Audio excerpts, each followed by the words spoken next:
Hitman 2-3, this is Hitman 2-2, over. Hitman 2-2, you're coming in weak and unreadable. Try cleaning your handset. Try again. Hitman 2-3, this is Hitman 2-2, how you read me now? 2-3 has you loud and clear. Out. Hitman 2-3, this is Hitman 2-2, over. Roger, I got your ready to top over. Please fill me in on your situation. Alright.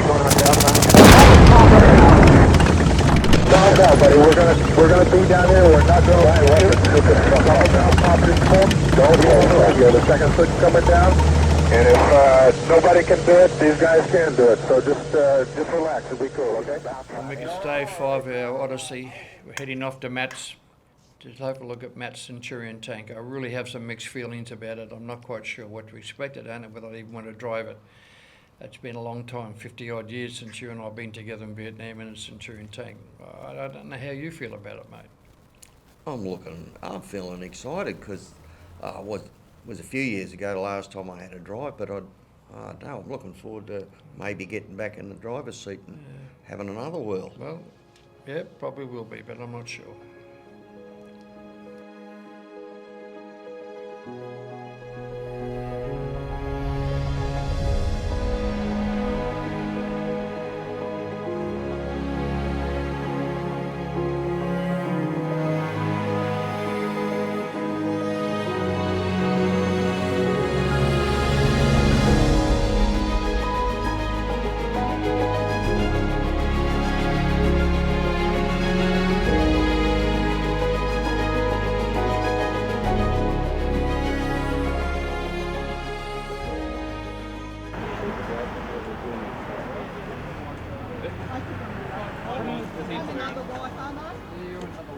This is how the day should Everyone start. sleep well? Morning, Yes. Jared. Love the Morning. shirts, love the shirts. Good work. Now, today's game plan is, Cuz, the Ravs have enough fuel for today, or do you guys need fuel? No, they're right. You all right? Hilux? Plenty of petrol, sir. I got plenty of petrol, so we don't need to do a petrol stop.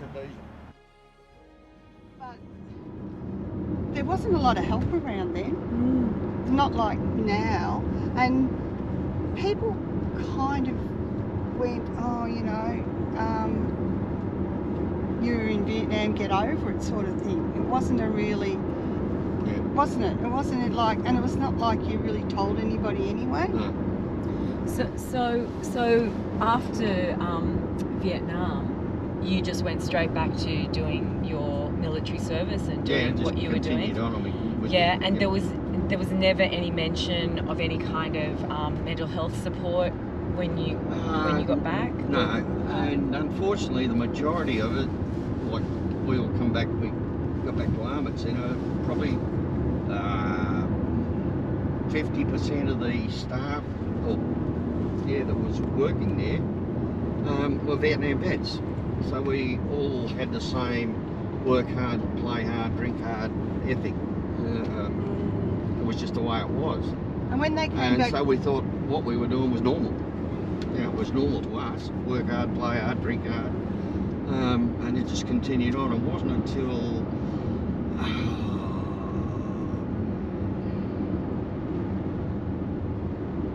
the early 80s the new army come in where they weren't really happy about drinking and smoking, and they all got caring, sharing and what have you. And sort of we didn't fit in anymore. There was a new high flyers coming through that had passed all their training courses, and this, that and the other, and their promotion courses, but never have actually spent much time in the job. You know, they just had a lot of theory, but never put it in practice, had a chance to put in practice, the high flyers. So there was quite a change, like a new generation of recruits had come in, so the army had obviously changed a lot. Yeah. And so, okay, like you were saying that you did get some psychiatric help, but you didn't really make use of it. I mean, you didn't find it helpful to you at all? not the VVCS stuff. Not the early VVCS stuff. They did. living courses, did a couple of them. That was after you got out. This was after I got out. Yeah, while I was in, I go down to Melbourne. I go, well, tell us about Vietnam. Well, what do you want to know? I was in a tank. We were in the bush, and what do you say? And when they came back from Vietnam, you said, did they get mental health? No, they weren't even recognised. So when they came back, they flew them in at night time in civvies, so no one knew they were Vietnam vets. Because Vietnam War was so political and so much, everyone was against it in Australia. So Mick flew into Sydney at night in his civvies, and then flew down to Melbourne. I think he got in late in the afternoon, so in civvies.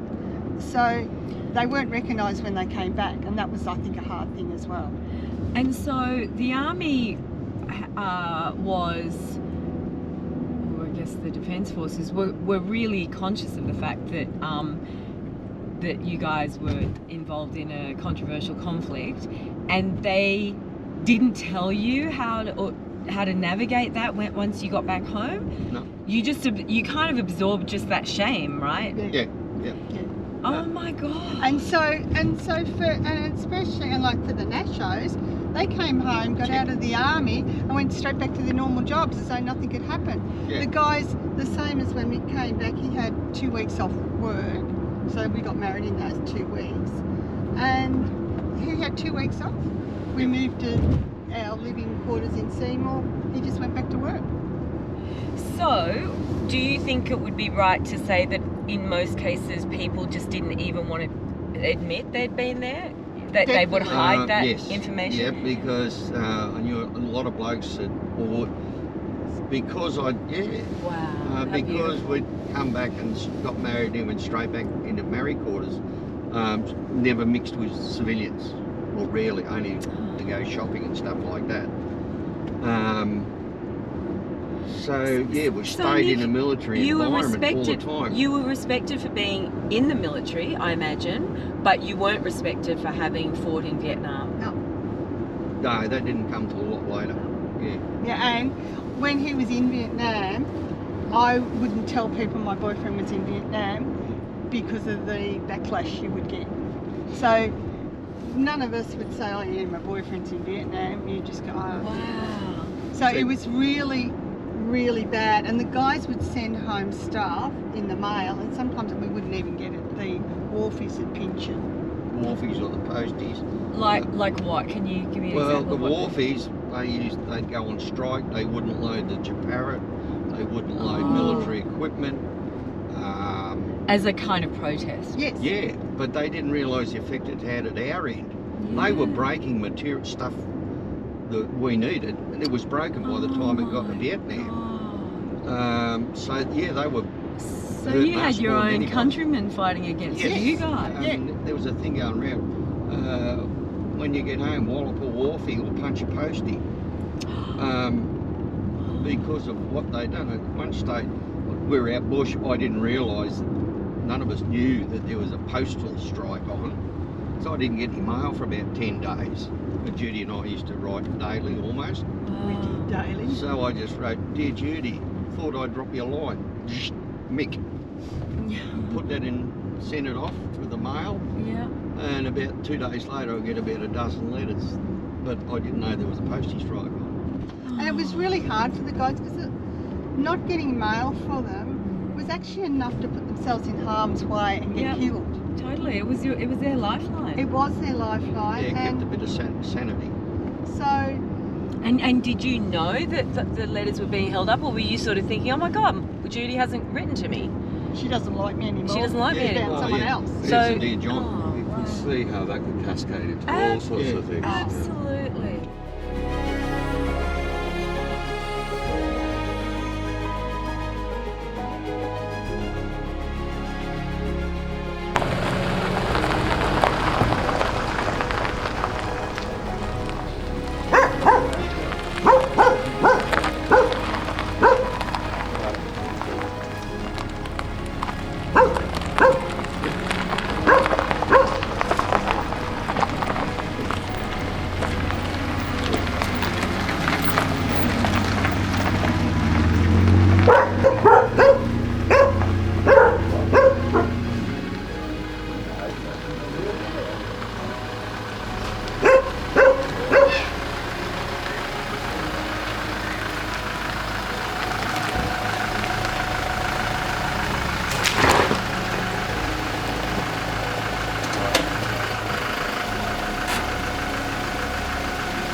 Yeah, we're all coming up to say hello. Good. No. Good to see you. We made it. Yeah, was it? Good. Beautiful day today. I think. Perfect day. Perfect day. How are you, my friend? Peter Rosemond. Okay, Peter, mate, how are you? His darling wife, Yeah, thanks. Vicky. Yeah. G'day, Vicky. How are you? Good to see you. How are you? Huh? I like your jumper. It's a bit upmarket. And then we've got Mick and G'day, Judy. How are you, mate? How are you, mate? Good to Matt. Good to see you. How are you? Judy. Judy, nice to meet you. How are you? And this young fella's Gary. G'day, Gary. You look like the youngest fella. How are you? Hey? We are the original crew. 1, 2, 3. You don't look a day over 30. No, and this is the crew commander from another vehicle, but he was in our tank troop as well. Right, so of the 4 vehicles, we were 1 Alpha. Mick was the gunner. This was the radio operator cum loader. We could have done with you this morning. And I was the driver. So that's kind of how we all fit into this particular crew. But Pedro, we call him Pedro, his name's Pedro, his nickname's Pedro, was one of our crew commanders, one of our leading crew commanders within our troop, and eventually retired as RSM in the Army. So he's had quite an important role and stayed in Army Corps all that time. So Mick stayed in, what, 30 odd years? 20 years as a warrant officer. Gary was a national serviceman, so he was called up for his 2 years. Yeah. And that's how he looked when he joined. When he was 21, he hasn't changed a bit. And Gary talks a lot too, so you've got to be careful. So that's us. But thank you for letting us do all this, mate. It's grand. Welcome home, guys. Yeah. No, you're more than welcome. It's a beautiful day today, I can tell you. No, it's lovely. You're lucky that we've jagged good weather because it's been shocking during the week. Yeah. Thanks for that. Oh, man, rough. It's a bit cold down the valley. Oh, there was a frost here this morning that you'd bloody ski on, I tell you. Yeah. Absolute cracker. Yeah. I was worried that the weather was going to be really bad because it's been shocking all week, overcast and a hurricane blowing. Oh. But today, we'll take this. It's beautiful. Yeah, this is cracking. This is a great winter's day, I can tell you. I know, it's lovely. So what Matt has, well, I can't understand it all, but there's a shearing shed there. You can see by the date on it, it's 1906. Is that your grandfather? No, my grandfather came here in 1950. They owned a place further out and they bought this place in 1950 and they came here. They lived in the old house down here at the creek. Yep. And Dad had 4 brothers and 4 sisters and they all lived here. Yep. And the property was originally called Lone Lee when they came here. But the shed was built in 1906.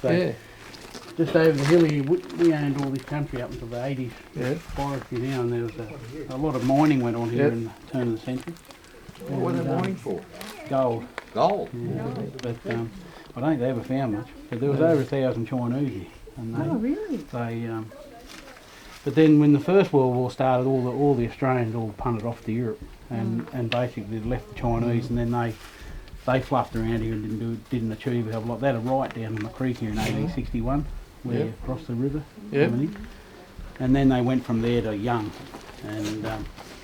And the Australians, just about all the Australians went off the First World War and half of them never came back. You know. Out in the back paddock there's the remains of an old hut fella there. William Archer, he went off the First World War and never made it back. But when the old town was pulled down over here, they built these sheds out of the tin out of them. So this shed and my neighbour's shed over the back here and another shed over the top of the village, all the tin came out of the old town. I reckon this shed was the local hall. They used to come here and have dances. Sit down, Chloe, you ding dong. Now the other thing is you've got to explain what this stands for here. Yes. Bat rack. Yeah. It's the bat rack is the busted ass tank repairs and co. We couldn't remember it. We've been it's like we were a men's club before men's clubs were fashionable. And so every Friday night we have a group of guys come out and we work on tanks, but predominantly Matilda tanks is our main thing. We've only got this bloody Centurion just to bloody drive us insane most of the time. Our main forte is Matilda tanks. There's 6 Matilda tanks. There's three goers actually. Okay, now before we go any further, can we do some toilet stops, please? Yeah, there's a toilet under the tree there, or there's one inside if you want to use the one inside. There's one under the tree there. No, well that's... If you need a leak, just head out the back of the sheep pens or in the shearing shed in the sheep pen or wherever. The girls want to go to the toilet. Go and say hello to Megan. I'm going to go inside. You can do. Flush toilet here is very modern. Hey? Of course. Girls can go inside, blokes can use the outside. Yeah.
That's bringing that tank out from his shed, and they're going to put it in one of the paddocks for us so we can have a closer look at it, but just listen to it. The huge V12 engine and the clanking, it's been a long time, mate, 50 odd years since I've actually seen one of these things move. It's a sight to behold, I tell you, it really is. Gets the blood stirred up. Yeah, you got to see the outside world. From the gunner's hole I didn't see much, but the noise was indescribable, but once you've heard it and sat with it for a long enough time, it just sort of seems to get into your system. Well, I guess with you locked inside it all day, you would be able to know what the tank was doing because of the sounds of the engine and the gears and things when I was working down below, even though you couldn't see a lot. And of course for me, all I could see was where I was going in the front or perhaps following other tanks. So, you know, I didn't get a really good view, and especially when I first started driving, I was a lead tank, so I wouldn't see much. But in this case, when we were in a tank crew together, it was 1 Alpha, we were at the back of the queue. But just looking at this thing does bring back some memories. Oh, yeah. A massive bit of kit. Yep. Yeah, I knew what gear you were in, whether you had a good change or a bad change. Just by the sound of the engine and the sound of the tracks. When we got humming down the highway, the tracks used to hum when you got it motoring. Well, you know, my job was to keep the tank as safe as possible and as even as possible, so the people in the turret wouldn't get knocked around, especially you sitting in that confined space in the gunner's seat. You know, I had to try and keep it as level as possible and as smooth as possible, especially like when you're going across terrain like this, when we've got dongas and up and down areas. Bumps and lumps must have been very difficult for you inside. It wasn't too bad for me because I could see what was going on, but you kind of had to have your trust in what I was doing to make sure that I kept you safe, and you just had to rely on us like all the crew relies on each other for what we have to do. Yeah. I just put up with your driving. Didn't have a choice. Just wedged myself in there, and it was good. Very similar to some of the country in Vietnam if you have a look at where we're going through. Yeah. Yep.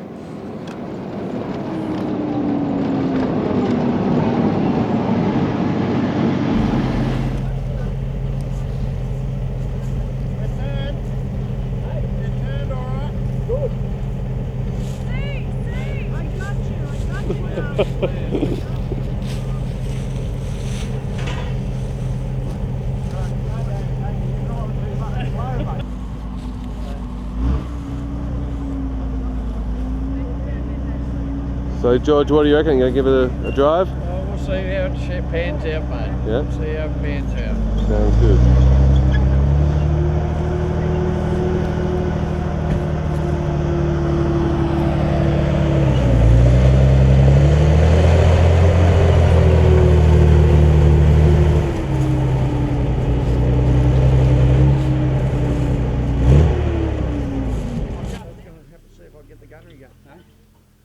We can run the start the auxiliary generator.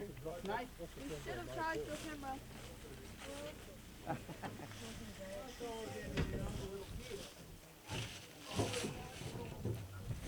So was I was about. I was 112 pound ring and wet when I used to be down there.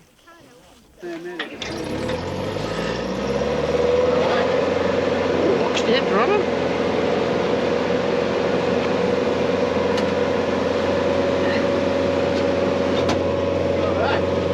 Oh, yeah. She's tight. He's living.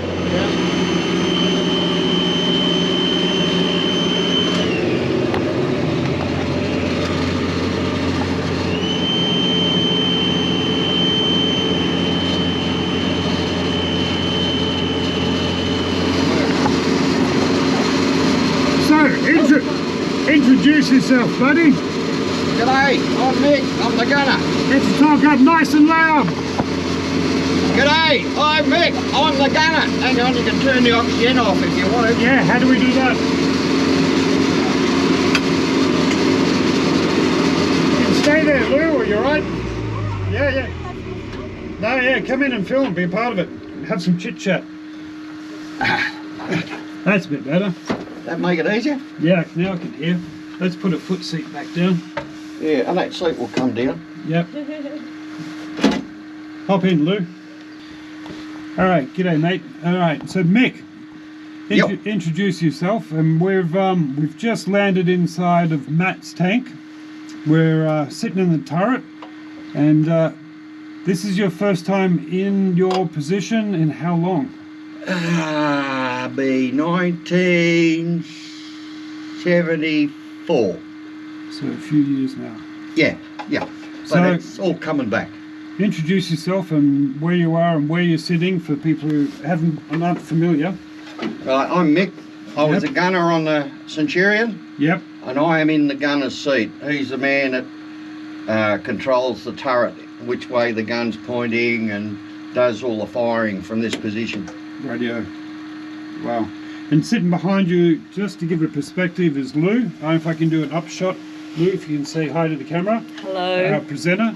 And that is where... Commander's seat. The commander will be sitting. So Lou's sitting there demonstrating just how little space. Now, Lou's normally the commander's seat would be down here. Can you lower it down? Yeah. Are you able to do that on camera? Should be able to. No, that's for Travis. Just stand up there, Lou. Let's have a look. There should be a lever on that side of that seat. Yep, I got it up. Okay, now if the seat's working, you... no, I see what it's doing. No, it's not doing it. Yeah, not doing it? Not doing it today, so we'll leave it where it is for now. Yep. And you know, Jared, I'm little. Well, that's what I was about to say. I was trying to think of a polite way of saying it. Lou is, how tall are you? I'm 5'2". 5'2". So sitting behind you normally would be a full-grown man of about 80 odd kilos. Well, Billy Heiss was my height and about 80 kilos. 80 kilos. When his seat was down at normal level, his knees would be in my back. In your back. Yeah. And how many hours of any one time would you sit in these sort of positions? Like, you're not exactly getting in and out of here every 10 minutes, are you? You're stuck in here for a period. No. If we're doing a road run, as long as the road run takes, might be hours. Hours. And if we're just running through the bush, might be all day. Yep. When the vehicle stops, we get a chance to get out and get a bit of fresh air. Most of the time was spent down in here, for me anyway. Yep. Did you have any tricks of the trade to try and keep like the blood circulating and stuff, or? Just keep wiggling your toes, have a look out, see what you can see occasionally. Yep. Yeah, there wasn't much else to do, have a smoke. Talk us through what you've got in front of you. I'm not going to be able to get too much on camera, but if you can just describe to me what are the controls you've got going on around it. Okay, let's have a look. Right here is the manual elevation wheel. Yep, let me pull back a bit. Yep. Right, it's the hand wheel on manual. When we got the power traverse working, it's power elevation. That's the elevation controller. Yep. And it's also got a trigger on it. Yep. And the trigger for? Both the main armament. Yep. And the 50 cal and the 30 cal. Which would be situated here, yeah? Yep. I'm guessing with the hole going through there. Yep. Yep. And they can also be fired off foot pedals down the floor here. Okay. Then up here is the selector switch for either the big gun. Yep. Or machine gun. Right. Yep. There's a antenna tuner for the radios. Yep. Here is a traverse indicator which will tell me where the gun is relative to where the hull is. Yes. It's 360 degrees. This is the sight, number 40 sight. Yep, number 40 sight. And just beside it here, pretty hard to see, controlled by this knob is a manual range drum, so you can set the range manually. Yep. And we have a little bubble here. Yep. So for we're shooting long range where we can't actually see the target. Yep. We can work off zeroing the bubble, the range off the range drum. Yep. And work it off a map and work from that. So you're actually shooting blind like the artillery. Commander station. Alright, so behind you we got the commander station, yep. Yep, and he has got 360 degree episcopes to look out when he's closed down. Yep. Here is a RCP, reflector cum periscope. Yep. And it is linked to the gunner's sight. So what the commander sees in here is what the gunner can see. Yep. So he can give his fire orders and that. Yeah, I'm getting a bit of a view over your shoulder there. So that big dial control, the white thing in front of you, that was again the traverse indicator. Traverse indicator. Yeah. It indicated where your gun was relative to where the hull is. Aha. So which is 0, it's at 12 o'clock facing the front. Yep. Yep.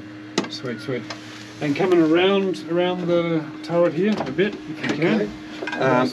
Up behind is stowers for binoculars. Yep. Stowage for machine gun ammunition up the back. Yep. And then there's the radios. This is the radio sets here? Yeah, C42, which is the main radio. Yep. Supply unit, and the bottom one is the B47, the secondary radio. Yep. What else have we got going around that way? Picking up memories now. That's what you want the lights on still? Can I turn the master off so we don't flatten the battery? Oh yeah, turn the master switch off. Turn the master off, yeah, yep. That's what we're looking at. So how does it feel after all these years hopping back in? Mixed. I feel like I'm about 19 again. 19 in an old man's body. Yeah. No, it's good. It's just the memories coming back and, oh shit, yeah, that's right. So it was 12 months in one of these tin cans, yeah? Yep, best part of 12 months. Yep. Yeah. I sort of, I swap between the gunner side and the operator side, because when we went through our training, you were trained as a loader operator. So it's... Well, let's switch positions now. We'll jump out, we'll cut, and you can explain to me what happens over here. How's that sound? Okay. Yep. All right, so we're just gradually moving around the turret. So you're now in what position? This is the commander's position. Yep. So if he's closed down, he's sitting here. Normally, he'd be standing up or sitting up with his head out the turret. Yep. He's got an override for the... And that raises and lowers the gun. The gun? Yep. And he's also got a power trans Travis. And that's the Travis left and right with the whole turret? Yep. Yep. Yep. And move the gun? Yep. So... can he fire the gun itself from that position? No. Right, so he's got no override there? No. Okay. He got smoke grenade discharges here that are out on the front. Yep. What else? Oh, there was... And these are these called copulas, if I got the right term? This whole thing is a cupola. Cupola. Right. Cupola, yep. And these are vision blocks. Vision blocks, that's what I was looking for. Yeah, vision and blocks, that's, and it's peribinos. Yep. And... So that's like a pair of binoculars kind of thing, increased magnification? Yep, magnification. Yep. This one is linked down to the gunner's sight. He would see what you're seeing down through the sight? Yep. Same thing. He can grab the override here, traverse around, that's... And then where he leaves it is where the gunner's going to shoot at. Okay, cool. Now, with a bit of luck, that's the hat. Where's the lock for this?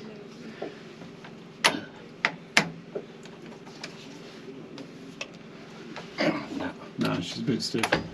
All right, let's swing out. We'll get you into where I'm standing, which is the loader's position. We'll have a chit-chat there.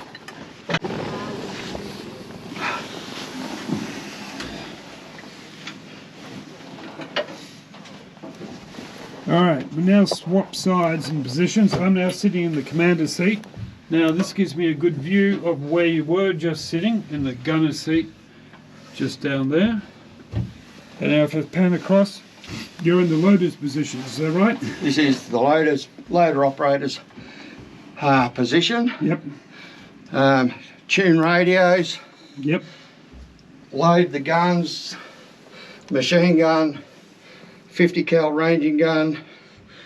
Ammunition is stored in, there's two of these sliding bins. Yep. 2 rounds in that, so there was 4 rounds there. Yep. Underneath here is another 4 rounds. Yep. Right. How many rounds in total would you have? I know you got a mixture. 64. 64 shoved into here. Yeah, there's a 20 round ready bin there, which is beside. Take the camera and just point it down there to get a really good shot. Yeah, just hold it like this and just go down into that. So just say what that is. Yep, and this is the 20 round ready bin. That's a good shot. And just underneath it there is where the batteries are stored. Sweet, yeah. So back here behind us, that's all the engine bay behind there. Or kind of more down under, isn't it? Oh, the engine. Yeah, well, kind of. We're at the moment where the engine's back there. Back that way. Yep. Yep. That's called the bustle. The bustle. There's little bins here for first aid kits. Yep. Extra ammunition boxes. Yep. Bits and pieces the commander might need. Map cases. Yep. And in our case, 40-ounce bottles of Bacardi. The important stuff. Yeah. And then you got your ammunition bins here for your 50 cal. Yep. 30 cal. We used to carry 9mm and 7.62 or 223 for the infantry. We'd have some spare ammunition for them. And then the rest of the ammunition's under the floor. So out of the year that you were serving in Vietnam, was there one day in particular that really sticks out in your head, memory-wise? For good or for bad, being in here? Oh, we had well... Were there good times? Well, a lot of good times. Yeah, the good times are when it weren't bad times. Yeah, when there was nothing happening. There's a couple of memorable moments. Okay. Missing the Long Highs, which is a mountain range that I shouldn't have missed, but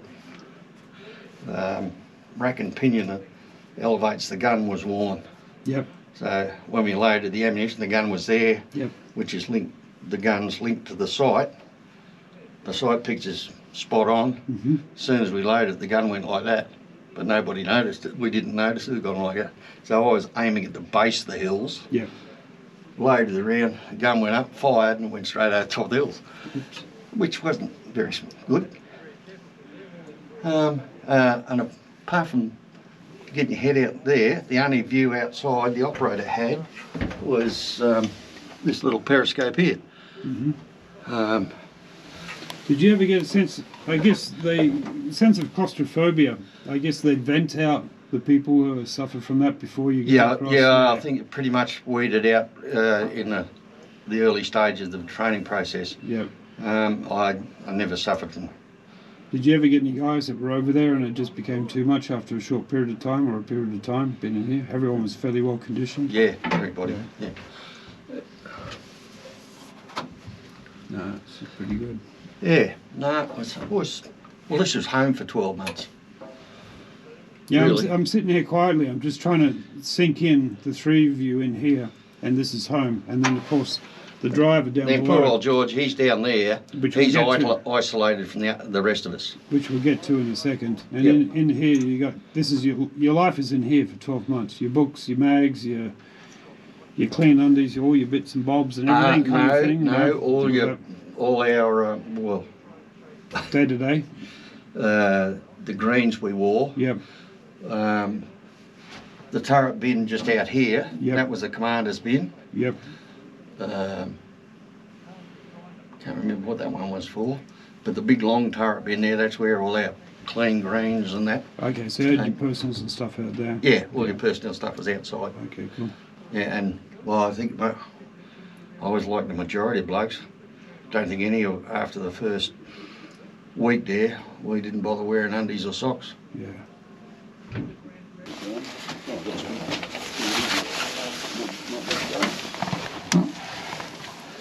I slept on the seat once.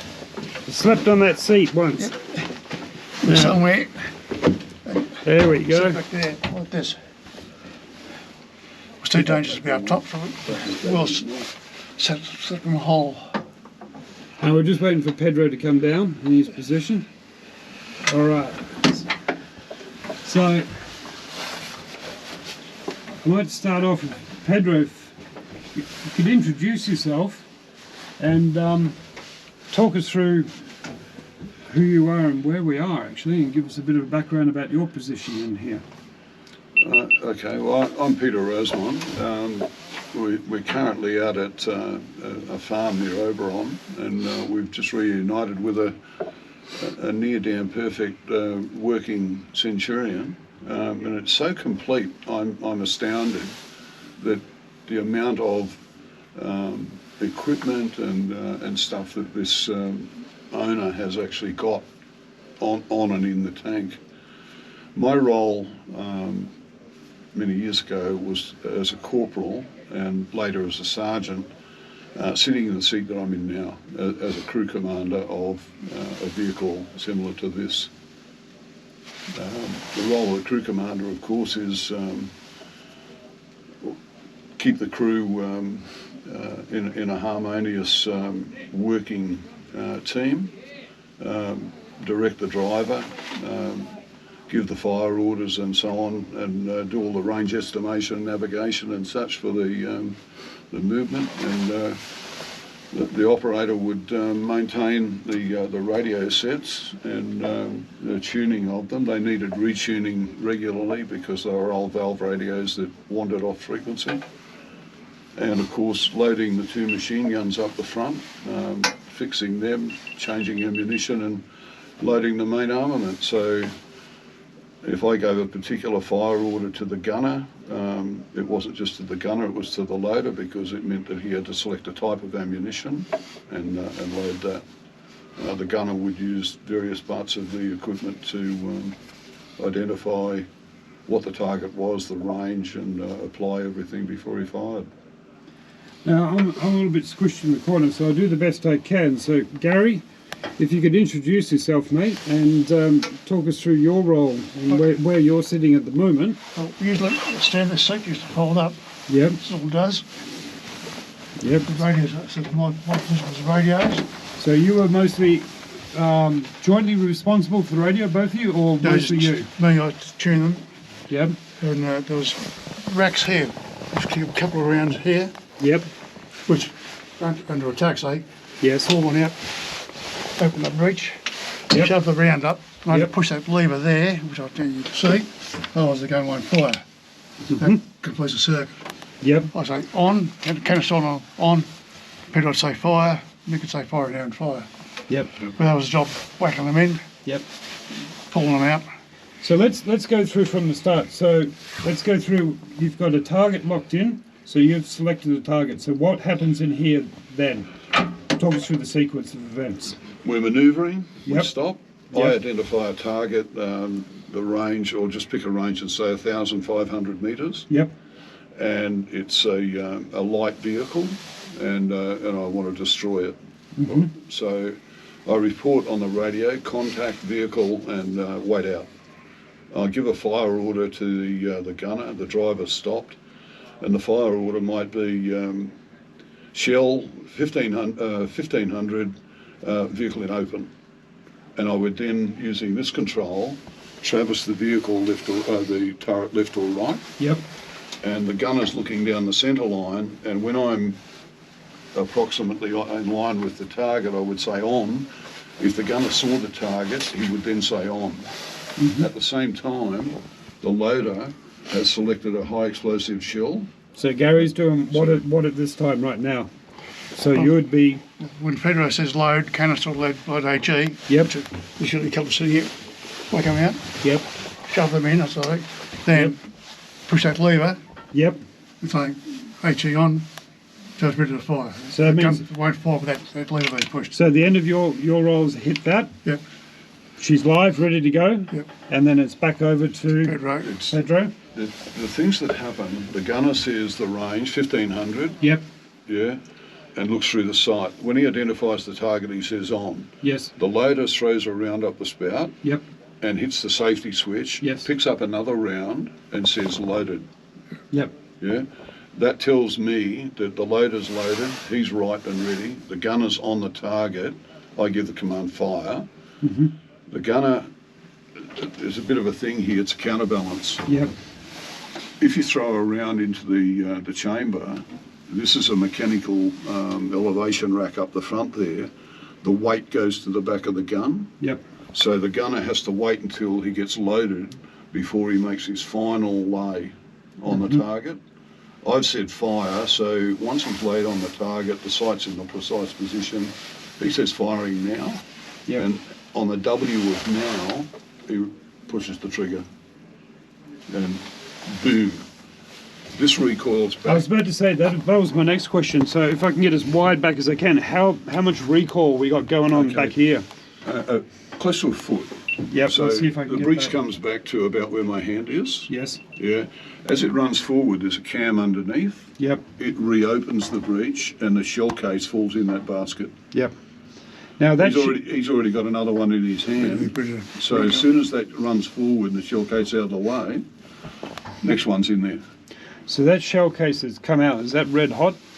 It's hot and it's hot. smoking. It's smoking. Smoking with cordite fumes. Yep. So how much smoke would you actually get in here each round going off? Would it like a fog? Like a fog in here. It can get like a fog. There's a fume extractor on the barrel. Yeah. Which sucks some of it into the fume extractor. Yep. And then it blows out the front of the barrel. But you always get residual smoke coming out here. Yep. And you always get smoke out of the shell case. Now. So a lot of rounds, and you can end up in here quite in a cordite smoke hazardous, I think. Hard to breathe situation. So would you have? I'm assuming in these situations, when you're in a conflict situation, you would have the hatches shut. No, not necessarily. Most of the time in Vietnam. Yep. In fact, I never shut my crew commander's hatch the whole time I was in Vietnam. Wow, that's interesting. Yeah. Is that purely because of that ventilation, or didn't need to? Yep. If we've been mortared or rocketed or something like that, I might have had to shut down. If they're sending mortars across, other troops and other crews did. Yeah. Yeah, but I never had to. Was there a standard operating procedure re the hatch has been open or closed, or was it kind of up to left to the commander of each tank? Generally left. The hatches were open for normal operations, and that included shooting and contact and so on. But if you started getting mortared or rockets or anything like that, they're coming down. So the last thing you need is shrapnel and stuff coming down on you. Yep. Closer hatches. Yep. Yeah. So immediately there's a mortar attack. Hatches are shut. Yeah. What sort of temperatures would you get up to in here in Vietnam? Well, we're in the tropics, and in the dry season it was really hot, really dry. Yep. Dusty. Ground was really hard. In the monsoon wet, the humidity was. I can only say it's typical of Asia. It's like being in Darwin in the monsoon season. Around 30 degrees outside, high humidity up in the 90s. Yep. And no matter what you did, you were wringing wet. Yeah, and that posed hot and wet, hot and dry. Take your pick. Covered in dust, covered in mud. I'm gonna just say, I'm just gonna state the obvious for the younger generation, perhaps who may not be familiar. You guys had no air conditioning. No, none in here. It was air conditioning. That's the hatch being open. If it was windy, you had to breeze. If it wasn't windy, you had nothing. All the floor pins. It's a bit of a trick getting them out. So how long's it been since either of you have been inside one of these girls? 51 years, me. 71. Yeah, more recently for me, I got in the tank a couple of years ago. It was actually my tank. Yep. It's over in South Australia. I had the good fortune of meeting the farmers that own it, and it goes. They don't have radios and a lot of the.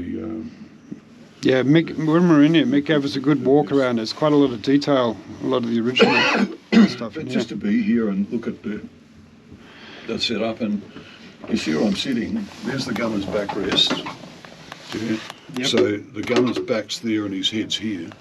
Yes. So if I'm not careful, any movement, yeah, I'm kneeing him in the back. Mm-hmm. Yeah. Everything's done in that sort of really tight personal space. The loader's there, the gunner's there, I'm here, and there's no room for bad tempers and crosswords and or just clumsiness, bumping into people and so on. So I must say, responsibility for all of us to be considerate all the time. Yeah, I must say, regardless of situation. I've only been in here for all of 20 minutes, and I'm highly uncomfortable. So I can imagine what you guys were going through for hours at a time. I actually think we overcome it by the training that we did right from the very start. When you're doing crew training, I'm sure Gary will reinforce this. You had 5 students in a crew, and you were learning about this piece of equipment. Mm-hmm. So everybody got a turn at getting in and out and looking at that piece of equipment. Yep. Whatever that was. It might be the periscopic binoculars. Yep. That's what they are, a pair of binoculars with the head up there, the bottom down here. So you can use the binoculars when you close down. Yep. Yeah. So you might be learning about them today. So 5 people in the crew have got to get in, adjust them, turn the cupola and all of that. So a little bit of time in here, some time out there. And by the time you went through 5, 6, 10 weeks of doing stuff like that, you were quite used to the space, getting in, getting out. Yeah. And you felt quite comfortable sitting in there. Yeah.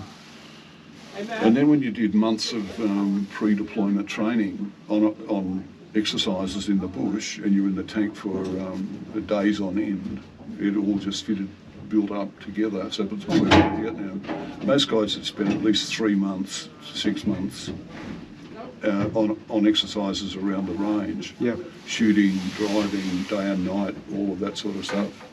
So how's the feel been back in here, Gary? Good, actually. Good. I was pretty good at the job, as was Peter with his, and we all knew what we were doing.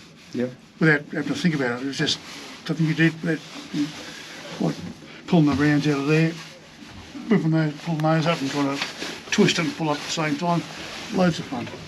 Loads of fun. You got 4 rounds in a bin directly in front of just underneath. Yeah, I think we went through a little bit with Mick as we. So that bin there with the lift up hatch and the opening door. Yep. That has 4 4 rounds. Yep.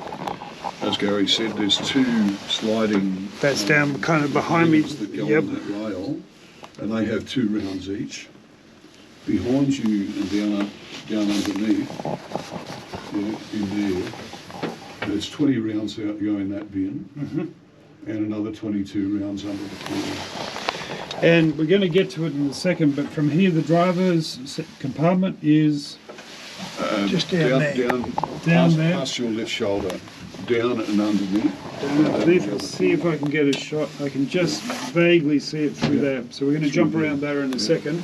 Oh, in fact, that's a 2-round bin that was behind you. Yeah, just there. Yeah. Yep, just there. No, that the big one to go down. This one. Yeah, this one here. Yeah. You see the little lever, you lift it up and open the front doors, and you can put 2 tank shells in the clips there too. Yeah. And there's 2 of those bins. Now where your hand is, that's a 50 caliber ranging gun. Yep.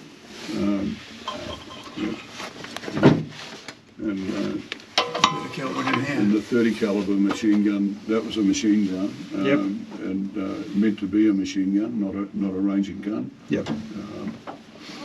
Yeah. All right, I think we're about to go for a drive soon, so we're going to squeeze back out. Spotlight, handheld work trouble light. They've got everything. I'm just stunned. I've got to work out how to get back in here again.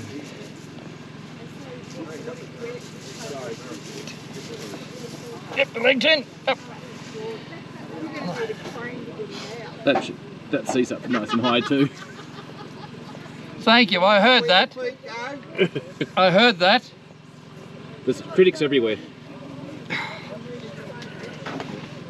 Okay, I'm in.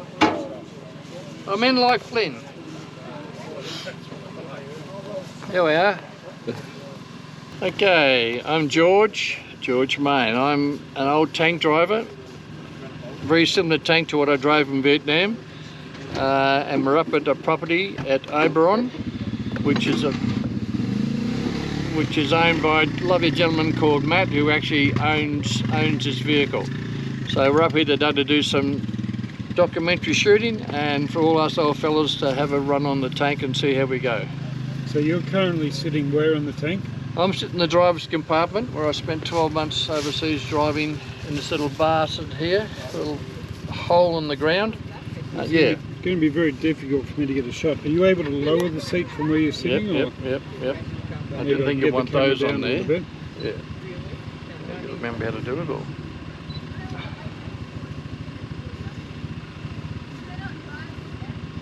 I don't know, I can't know where it's...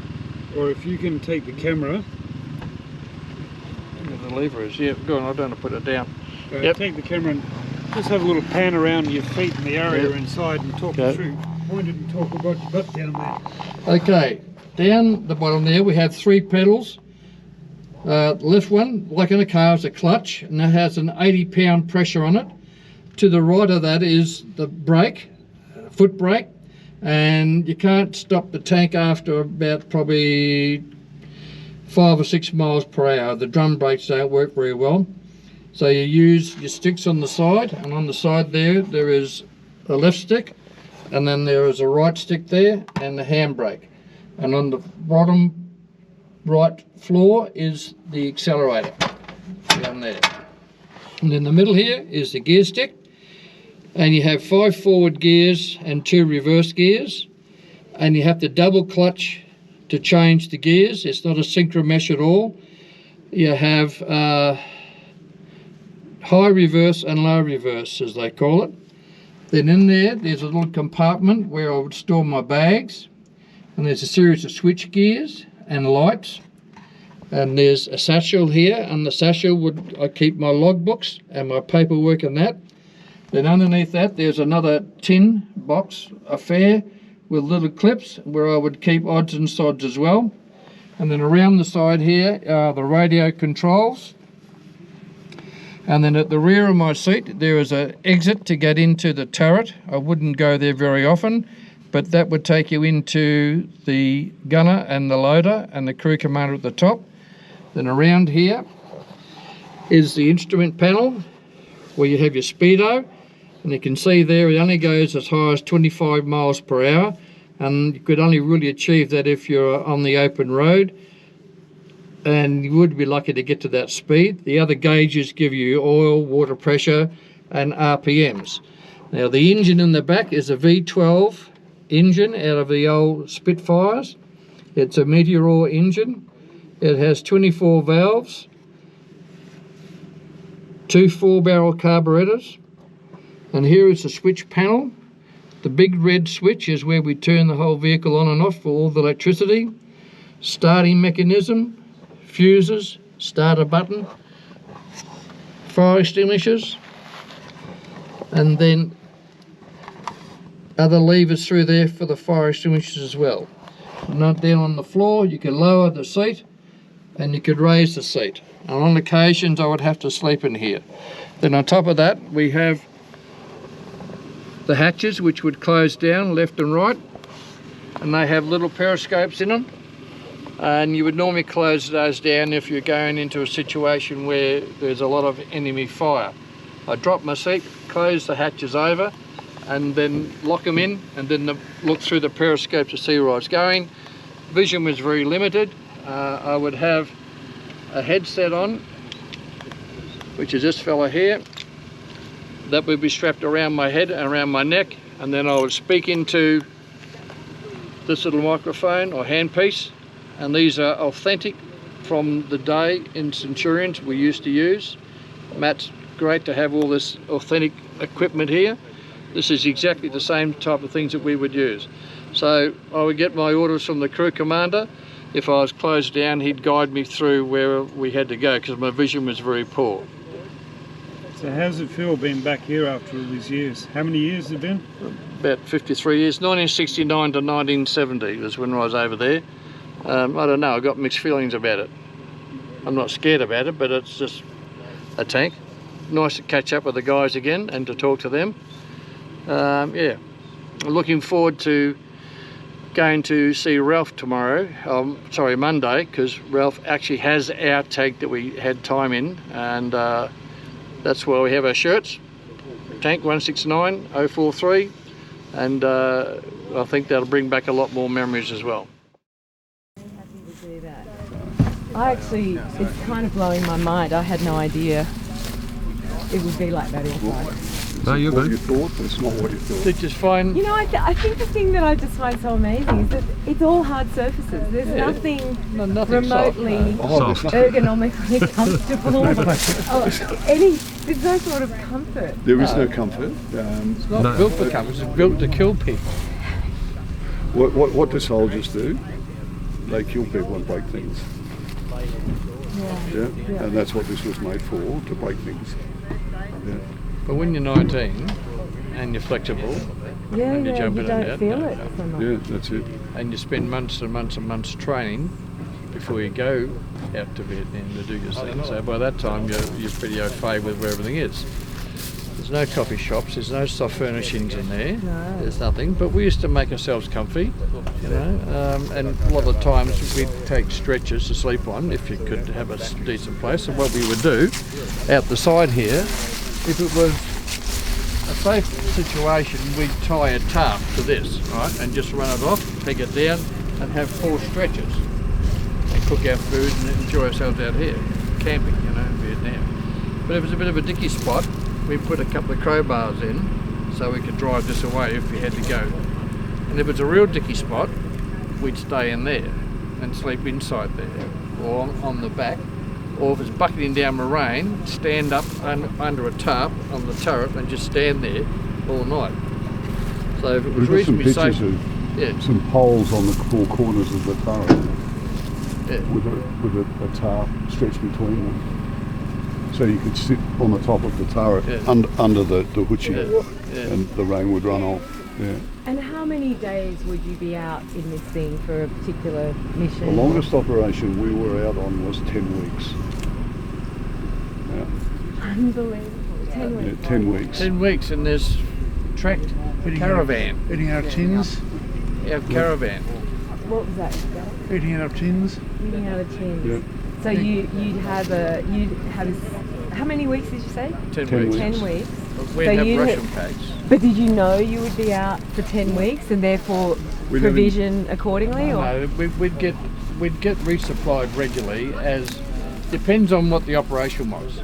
So we might be going out for 2 or 3 weeks. It could be extended, it could be made shorter. It depends on the bad people and what they were doing.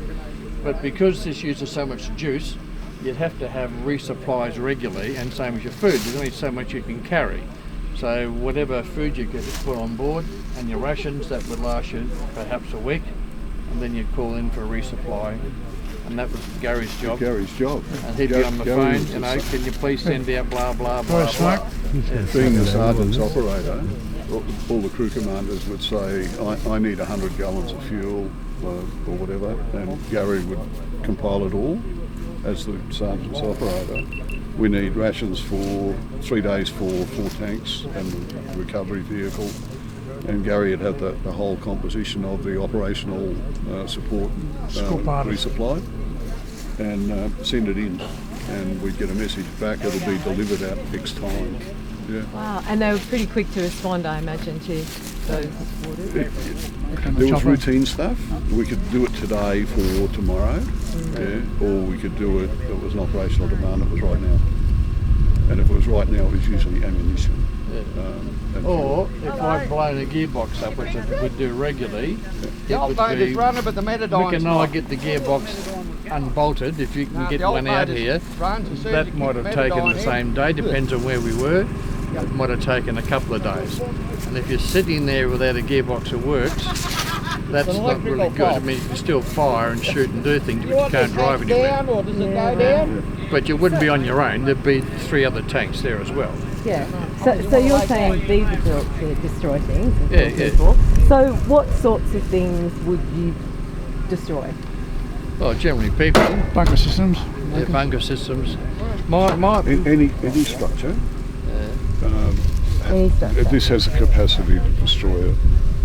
And it would do it by rolling over it, or by gunning, Well, firing. it depends what the structure is and what the circumstance. If it was a bunker, imagine a bunker is about, say, 2 metres wide, 3 metres long, dug in to the ground, and about a foot and a half or 2 foot Well, the alternator's running. roof over the top, with As an soon as you in kick hatch the and an Metadon out in. hatch, or maybe just one hatch. Yeah, the bad guys would live in there in the jungle, protected, defended, and they could fight from in the entrance. So you couldn't actually get to them. Whereas these could. This could just push the jungle out of the way, or blow it out of the way, and then destroy the bunker. There were 2 ways to destroy it. One was to shoot it, and the other one was to squash it. And were the bunkers easy to identify? No. So how would you work it out? How would Usually you're getting shot at from the bunkers. got it? Yeah. Or the bunkers are detected, the infantry are in trouble, being engaged. See, infantry couldn't do anything if they got engaged from bunkers, because the enemy were well defended, well protected, and our guys are in the open. So you couldn't charge at them or do anything. It was just lethal.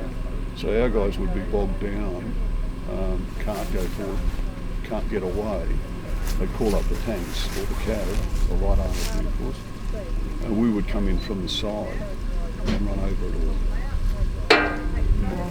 And so there were different ways of flying a helicopter in the air guiding you in the jungle to a known bunker. Did the enemy have tanks? No, thank heavens.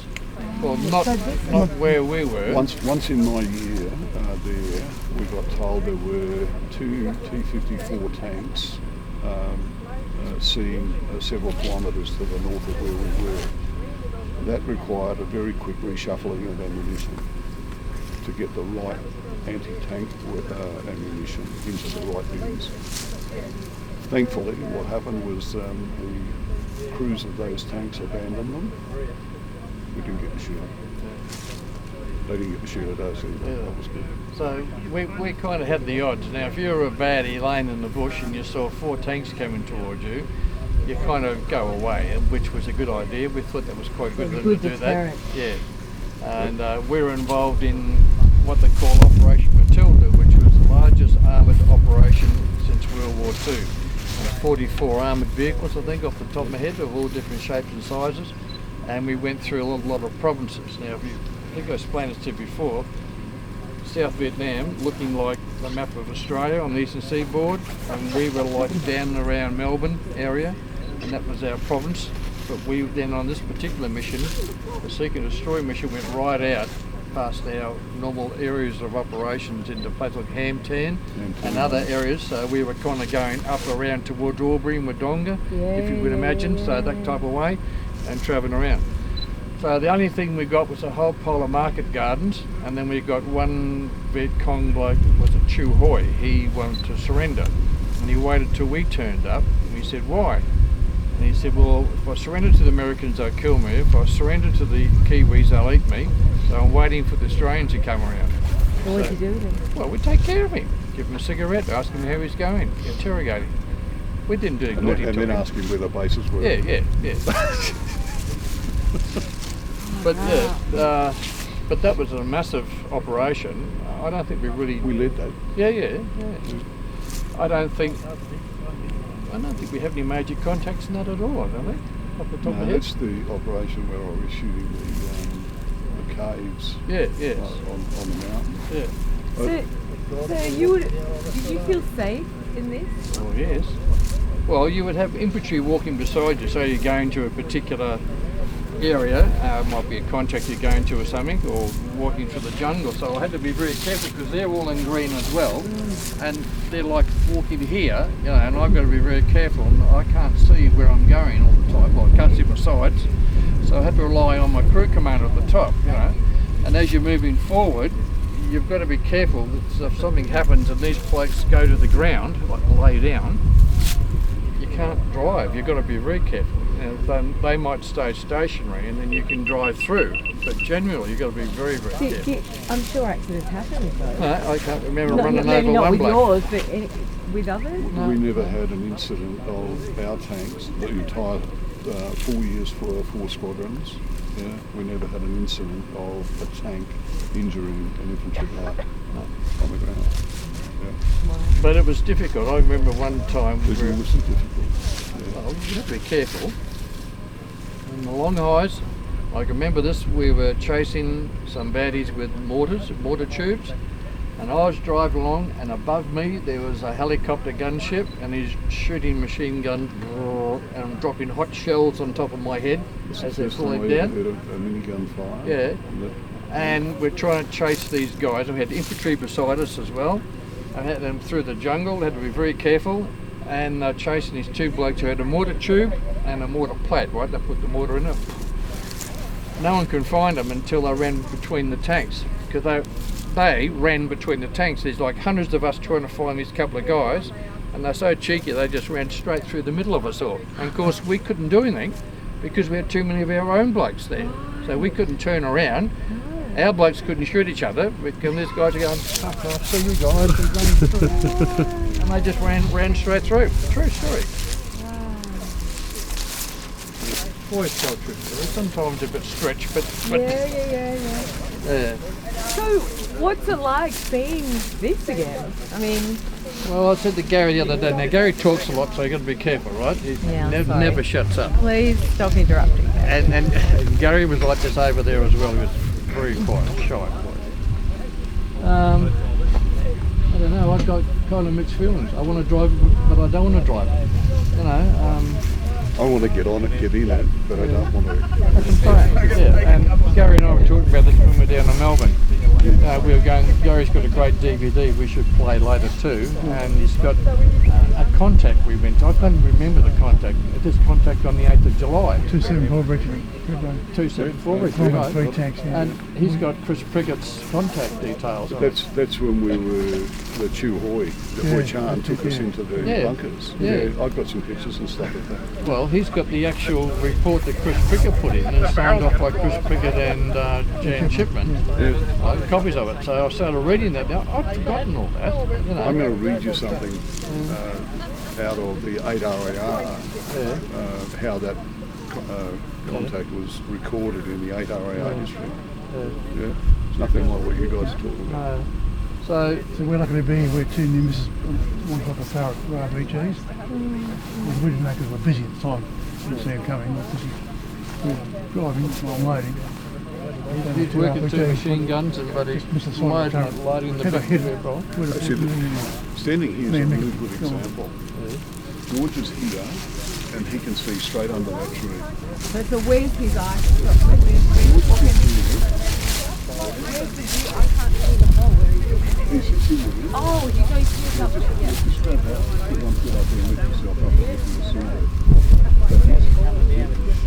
That's the hole. That's where the driver sits. When you start the hatches, as soon as it does, you can turn them face the front.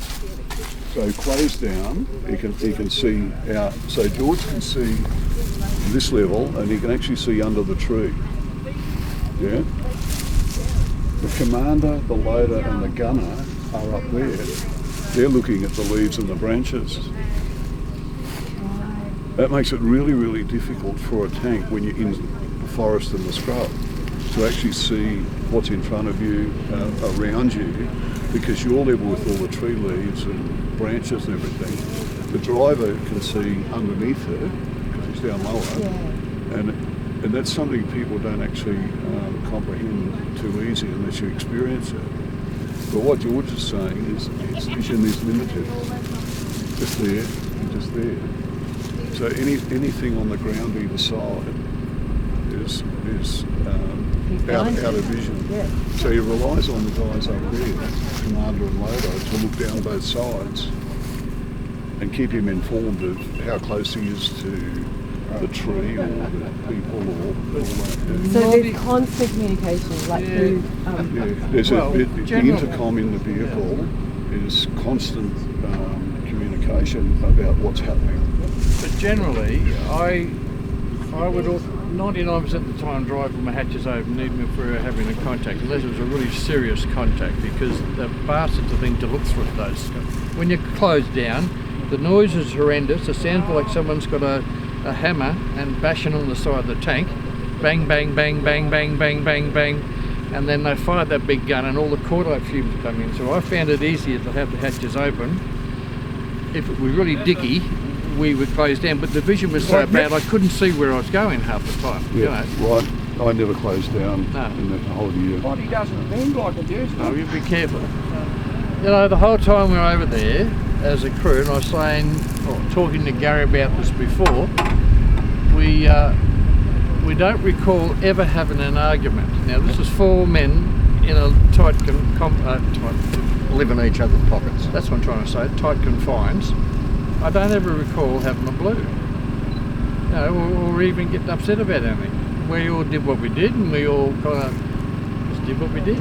We all knew our jobs. They did nothing, I did all the work. It was quite easy. I don't start. Well, why haven't you adjusted the tracks? That's what I'm saying. I'd spend all day driving, probably 14 or 15 hours driving. They're all out there smoking cigarettes and reading magazines. We'd stop over night time. They go off to their orders groups. I had to put the tarp up, I had to put the beds out, fluff up the pillows for them, and then I had to cook dinner. And then they'd come back and say, "Oh, it's not fucking done yet, what have you been doing?" I thought, mate, give me a break. And then you woke up. No, and then you've got the shower bucket ready yet, mate. Okay, whose hair am I washing now? I mean, that's how hard it was. That was the highlight of the day. Was the shower. Was the hot shower. Oh yeah. So where would that happen? Right. We stopped at a roadhouse on the way. Yeah, we took our own shower with us. We had a shower with us. We had a shower with us. Yeah. We'd hang a crowbar off the back there with a 20-litre shower bucket with a... Canvas bucket? Canvas bucket with a row, on and off rows. Yeah. And we had a row of water jerry cans across the transmission decks. And at the end of the day, they were warm or hot. Yeah. So every day we took it in turns of who went first, second and third. So a full 20-litre jerry can went in the shower, and then 4 of us would get a shower out of that. If you were last man showering... You get wet, turn it off, soap yourself up, rinse yourself off, turn it off, next plug. So every 4th day you've got slightly longer shower there. So if you're a 4th guy, you just kind of might have got a rinse, you know. But if you're the first guy, you would say, "Come on, Mick! How many times you to wash your bloody hair? You hurry up." least you weren't the Porsche guy in a bathtub. Yeah, right. George, says the hairdresser. Yeah, exactly. George, you were saying before that you weren't sure about whether you wanted to go back inside. Well, no, I'm just saying that I feel I have mixed feelings about it. Whether I'm kind of apprehensive. I don't want to, but I want to. This is a conversation Gary and I had when we first met after 53 years, sitting at his table. We were talking about this and that, and he's showing me DVDs, and I'm looking at this contact report and that. And they're things I probably shut away 1,000 years ago and locked away in the back of my head. I haven't gone to that spot, you know, so I don't think much about it. Doing this documentary has brought back a lot of memories, good ones and a few funny ones, but good. And to see the guys again, but going up to see Matt a couple of weeks ago for a location shoot and getting on the tank again, I kind of had mixed feelings. I think Jared got more pleasure out of it sitting in the tank that his dad drove in Vietnam than I had coming back. I was kind of like, yeah, okay, there's a tank, you know, kind of thing, you know. So I don't know. So Mick, did you have those mixed feelings too? I was looking forward to it. So, well, George changed streams and went off to catering corps. Yep. So he did. That was his last touch with tanks. Yep. Yeah. Whereas I stayed with it for the full 20 years. So I went from Centurion to Leopard. I was a driver instructor on these, and then driving instructor on Leopard, and then. So you maintained. So I maintained the connection, but just to get back to an old Centurion that's still going. Yeah. You've got the juices running again. Really? Yep. Wow. Really. And what was it like actually sitting back inside? Good. And then I'd had to rack my brain to remember what everything was and what I did. Yeah. No, agreed. Like, I want to have a drive. I mean, I just don't embarrass myself, you know, because I'll probably crunch the gears and do something I shouldn't do. And you're talking about stick changes. I mean, that's something I haven't thought about. There's a special way of changing by flicking your stick and changing your gear without using the clutch. Well, just a quick tap on the clutch as you go through neutral or flick the stick. It locks up the transmission just for that nanosecond to go because it's a crash gearbox. It's not a synchro gearbox. There's no synchro machine. You've got to do everything yourself. And the clutches have got about 24-pound resistance. 80-pound resistance on. So that's why drivers had big, strong left legs, no brains. And why gunners all have black eyes, because we're always hitting bumps and they're sitting boom like this all the time. So you could always tell a gunner he had black eyes. We all used to walk around with big left leg and two muscly arms from steer. So and then you'd get in an APC to have a drive, and they were automatic. Yep. And so you sit in an APC and you just put like the stick shift. You just put it into there, automatic transmission, and you go power steering, and away you go. Same to Leopard. I had driven a Leopard before, but yeah. Automatic. So Mick and I trained to go to Vietnam together. So probably out of the crew, Mick and I have been together the longest. Yeah. So we trained in Australia with learning to be tank drivers, learning to be a tank troop and fighting as a tank troop, learning to fight with cavalry and a tank troop, then learning to fight with infantry as well. So you do all this training before you go out. So Mick and I are in the same tank, the same troop and squadron prior to Vietnam. I went to Vietnam before you, I think. Yeah, because I was supposed to go then, but you did that to me. I chopped his finger off for him, and he didn't remember that until a couple of years ago when I reminded him. I said, "What did you do with your finger?" He said, "Oh, I think I must have hurt it somehow." I said, "Do you remember that I did that?" "What?" I said, "Yeah." Anyhow. On the gun crunch, that thing at the back there, when the turret's... Can you show me? When the turret's not working properly, or the turret system's not working properly, to stop the wear and tear on the rack and pinion rigging. Goes in there. Gun goes in there. Oh. So what was right now, the turret on Power Travis, the turret would go around a full lap in about 26 seconds. So, and you've got 13 tonne of barrel there. So I'm holding it up. So now just jump in before then. We were doing a bit of cross training. So Mick said to me, or someone said to me, "George, you get in the turret and you lower the gun, right? And Mick's in the back here and Mick's hanging onto it. Standing up there. Yeah. With his hands are in there with one finger in. Of course, I'm sitting in the turret and I just hit it. Instead of doing it gently, it went straight down, chopped his finger off. He jumped off screaming and ran like 115 kilometres at about 3 seconds, screamed his head off. The troop sergeant said to me, "George, fuck, get down there, find his finger in the dirt." And I'm searching for his finger in the dirt. Meanwhile, he's screaming through the hills. Ah! And it came clean off. Yeah, well, that's the remains. It's split there, and there was a lump hanging there and a lump hanging there, and a bit of bone sticking out. Yeah. So you didn't find the detached bit? No, I wasn't looking for it anyhow. Well, it'd be like trying to find it in this mud here. Right. Well, I don't know how much you lost. I'm trying to find the whole thing. I'm panicking because I broke my mate's bloody finger off. Troop sergeant's yelling at me. He's screaming through the bushes. Everyone's running around thinking he's been raped or something's done to him. Anyhow, there you go. Yeah, so I got delayed. While I was waiting for this to get healed and all the rest of it, that's right, I was delayed in getting So the story goes. The story goes. You were in hospital for 30 days, right? Yeah, well, that was just in the hospital time. So the story goes because I'm a quiet speaker. I don't say too much. Not like Gary. So the story goes, then Mick eventually came over to Vietnam and we ended up in the same crew again. And we served on the sergeant's tank, which is called 1 Alpha, so out of the 4 tanks, and that's the one at Molong. And then when we came back from Vietnam, we both decided that we didn't want to be in tanks anymore, because I was posted back to what they call support squadron. It was my job to be a driver with the young officers learning how to be crew commanders and sleep in the dirt. I thought, I've had probably, in 12 months or 18 months, I think I saw Sue and Jared probably twice in that whole time, you know, because of exercises and everything else. So I thought, no, I've got to get a better job than that. And at that time, National Service was still running, so there was lots of opportunities to kind of move around. So I said to Mick, because Mick always listens to me, and I said, Mick, we should become clerks. What do you reckon? And Mick said, what a bloody good idea. So we went away for another 3 months. Yeah, get out of this dirt and stuff, mate. 1 guard every month, we'll be fine. So Mick and I then spent 3 months away from our wives learning to become clerks and touch typing and all this kind of stuff, right? After driving tanks. And then we came back and were posted to Armoured Centre, the headquarters. I was, in those days we didn't have computers, so we had a typing pool, the girls used to do the typing, and then I was a filing clerk. No, I was a filing clerk first. Yeah, well you might have been, but I was eventually. I only lasted a week because the adjutant come out, or the chief clerk come out, Potato Head. Warrants Jeeves. Yeah.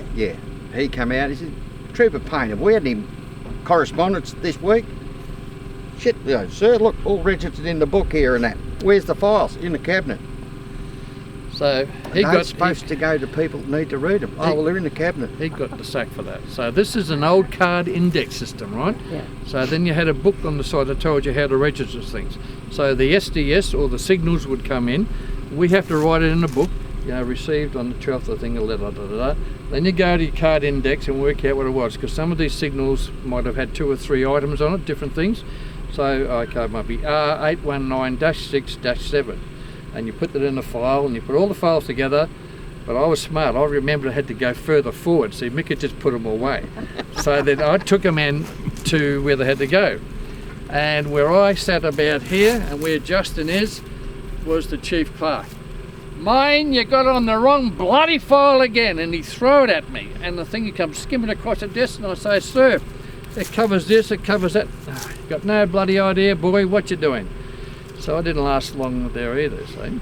So then, I don't know what you did after that. I went to roll books and rations. I went to roll books and rations, and we had a fortnightly or monthly audit on everything on a Tuesday night or something.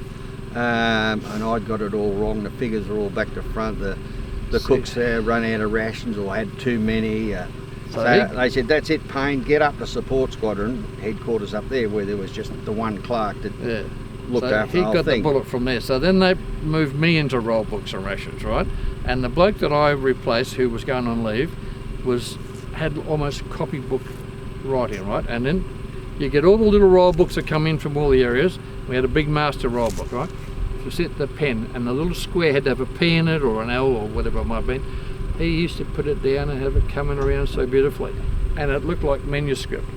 So he mucked it up. It was my job. Now we obviously weren't very good clerks, you see. So I'm in there doing peas and things everywhere, doing the rations, put them on, send them all away. Done a good job. And forecast until 7 days in advance who was going to be there or who wasn't going to be there. Until the quartermaster came in and said, "Who's the ration clerk?" "Oh, Trooper Main is." "We're overdrawing 3,000 rations." I said, "Why?" And he said, "They're on bloody holidays and you're still drawing food for them, you stupid boy." Oh my God. I think you can leave this job as well. Yeah, so the two of us weren't doing too good at all. So yeah, so I went up to support squadron. Yeah. And Luigi Bryant was the OC at the time, and well, Heathwood was the SSM, and I'm in my little office, sick of shoveling bits of paperwork from bloody way here to there and down to the headquarters back. Luigi's, "Trooper Payne, you're a gunner sig by trade, aren't you?" "Yes, sir. Starting a hangar on Monday." Now, hang on. No. I think there's a jump in there. Didn't you get promoted Lance Corporal just ahead of me? No, I was. You must I went up the hangar before I got promoted. No, I was up in the hangar. I went away on an education course and come back and I didn't have to go and get educated. No, I went away because I wanted to become an officer. No, I went away and did an education course. You got promoted Lance Corporal. Oh, that was not until about 1973. No, I'm sure you got promoted Lance Corporal as a clerk.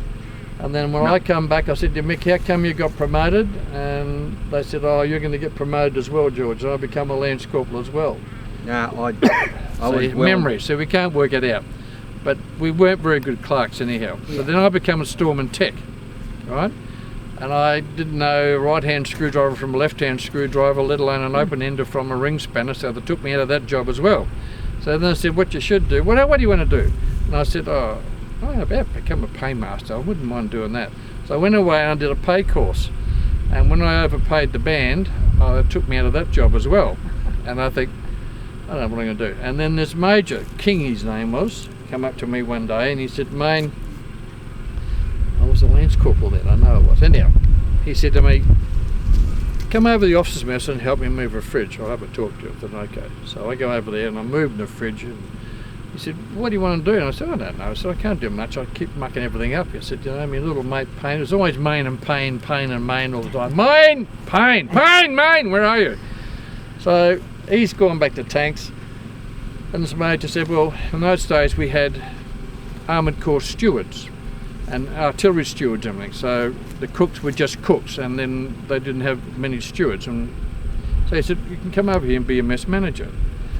I said, "Well, I wouldn't want to have a go at that. I mean, I managed to muck everything else up. I reckon I'll have a good go." So I went over to the Armour Centre Officers Mess and had a handover with Corporal Dalglish and become a mess supervisor. Had no idea what I was doing, had no qualifications, knew nothing. And then at that time, Catering Corps said, "Well, we want all these non-corps people to come into Catering Corps. We're going to expand Catering Corps and have proper catering trained mess managers."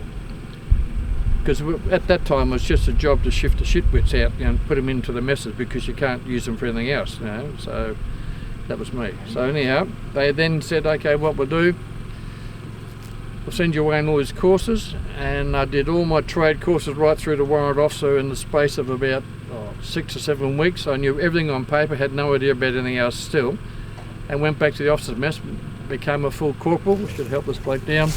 We better cut it there. We're just going to help Gary down. Gary, just Nice slow. stop, I'll get the ladder. Stop.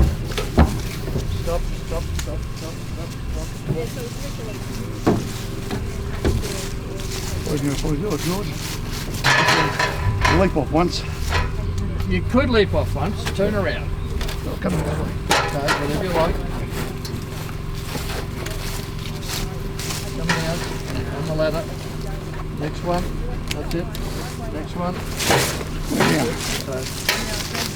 So yeah. I thought so too. You have any flashbacks, mate? I'm impressed. Bring back a few memories?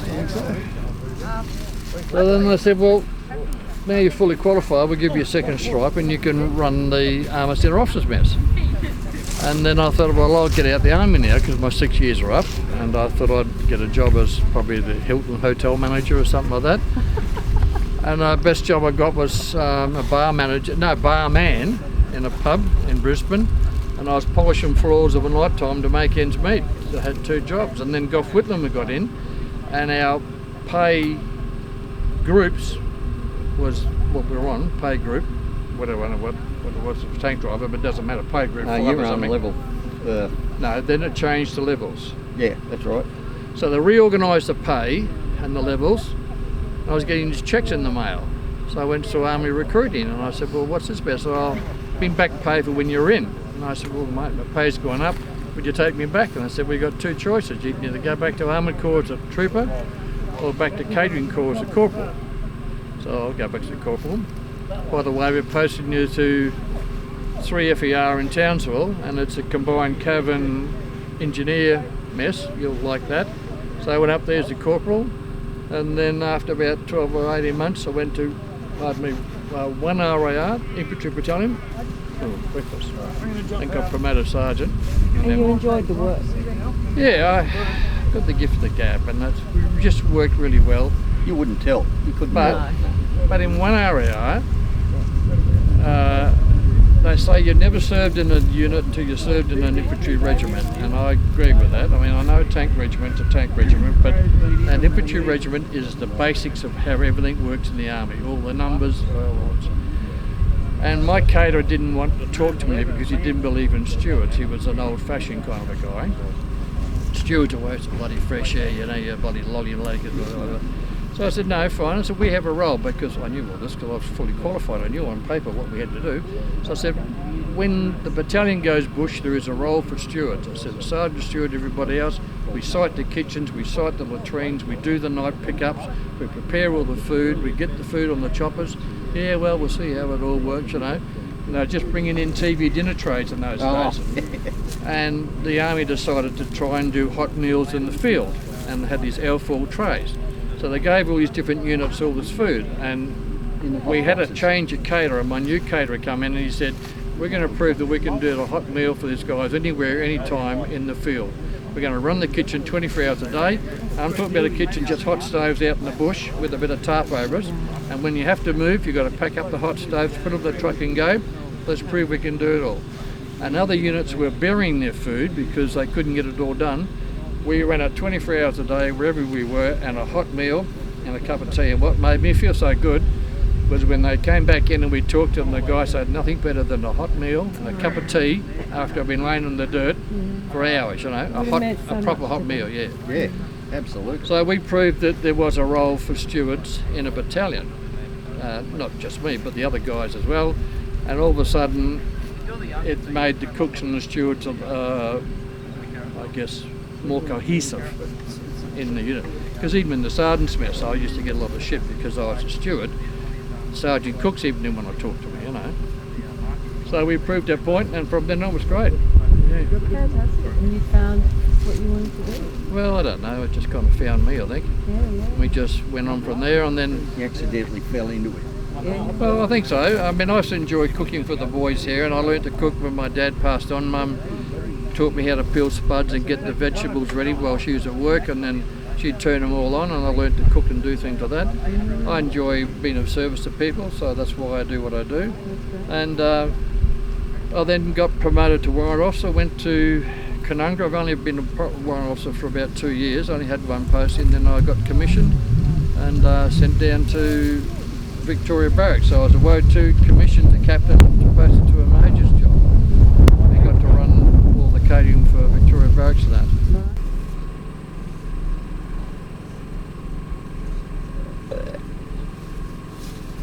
No, it's the one with your right hand. What's that? I think the commander's never been a gunner.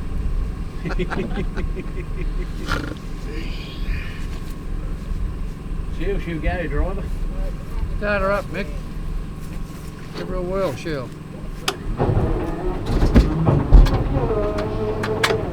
Give her a few pumps. Ignition on. There we go.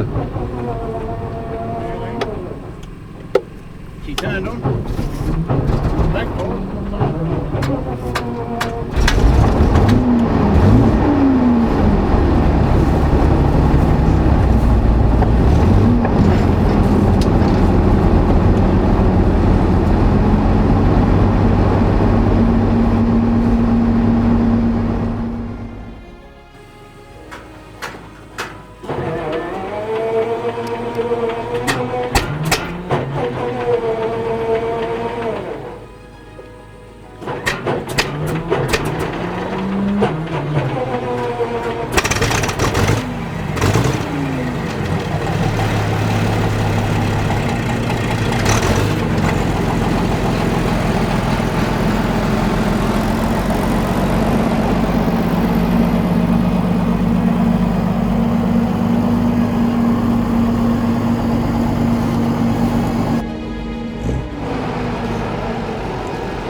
to save me, no. And don't come running to blame me.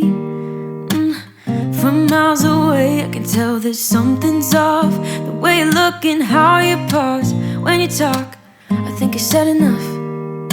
You